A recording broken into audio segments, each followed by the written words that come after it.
Welcome back to our video module on quantum mechanics. Thus far, we've been looking at the infinite square well and identifying solutions to the wave equation. However, one of the terms in this equation, the E, we haven't really explored. What does it mean? How can we understand it? Where do we see it influencing our solutions? Today, we're going to take a look at the energy of wave functions in the infinite square well and try to understand it more in depth. So first, let's bring this equation down and try and make some sense of it. In this region, where v equals 0, this equation is going to simplify to negative h squared over 2m times the second derivative with respect to x of c equals ec. Now if we simply plug in our general solution for the wave function in this region into our time-independent Schrödinger's equation, we end up with this equation. Simply solving for E gives us n squared pi squared h bar squared over 2ma squared. Or another way we could look at this is energy is dependent on n squared times some constant. Okay, well how is that significant? Well first, we've understood already that E is the constant that demonstrates the total amount of energy in the system. This is kinetic plus potential. Well, interestingly, we know the potential energy doesn't change. It hasn't changed as a result of n or anything for that matter. In this area, it's always 0.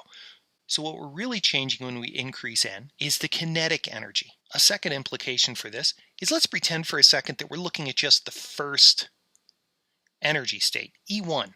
Well, in that case, this n squared, that's simply going to go to 1, and we have pi squared h bar squared over 2ma squared. Well, how is that helpful? That tells me that this whole area right here is simply the energy of the first ground state, or another way to say it is that if we want to know the energy at any state, we simply take n squared times the energy of the first ground state. This allows us to set up a relationship between the energy of any state and the energy of the ground state.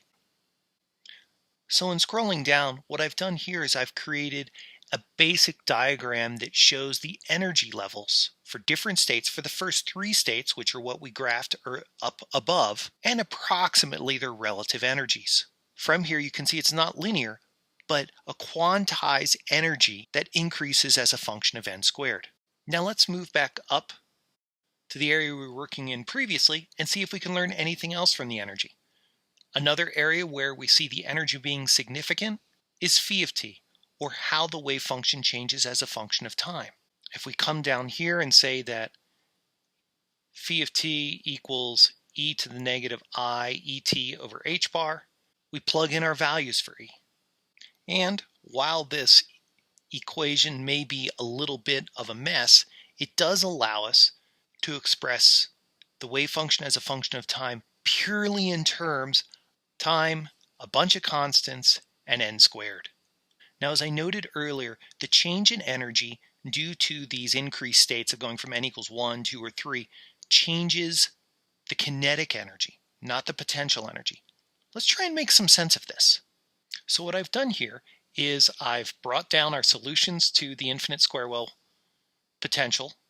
I've kept our diagram of energies, and I've also brought down the time-independent Schrödinger's equation for this scenario where the potential between 0 and a is 0. Now let's note something. If I'm increasing the energy, in this case, as I go from n1 to 2 to 3, in my Schrödinger's equation, that means that E is going up. On the left-hand side, what can we have go up? Well, not h squared over 2m. This is h squared over 2m is a constant. That means that the second derivative needs to go up. This is what we think of when we think of the curvature. So we see that the curvature is some sort of indication of the total energy, and in this case, that means it's an indication of the kinetic energy. Well, take a look. When we look at C of 1, we see a nice steady curve. As we move up, we see the curvature inside the 0 to a space getting more and more. There's curvier and curvier lines. This correlates with increased energy. And in fact, this is a trend that we'll see more and more. As energy increases, the curvature of the wave function increases as well. So in summary, being able to identify E in the wave function gives us a number of useful characteristics of the wave function. First, we see that it's an indication of the curvature of the wave function. We see that the total energy increases as a function of n squared times the original energy. We are now able to get solutions of phi of t that are only dependent on n and t. We're able to identify a relationship between the energy at any given state and the ground state energy as some function of n squared. We're able to see that the energy is really a reflection of the kinetic energy in this particular potential energy profile. Finally, we're able to identify precisely what that ground state energy is. Thank you for joining me for our exploration of energy in the time-independent Schrödinger equation, and I look forward to our next video where we start to explore superposition states, where we add together solutions to the wave equation of multiple energies. I'll see you then.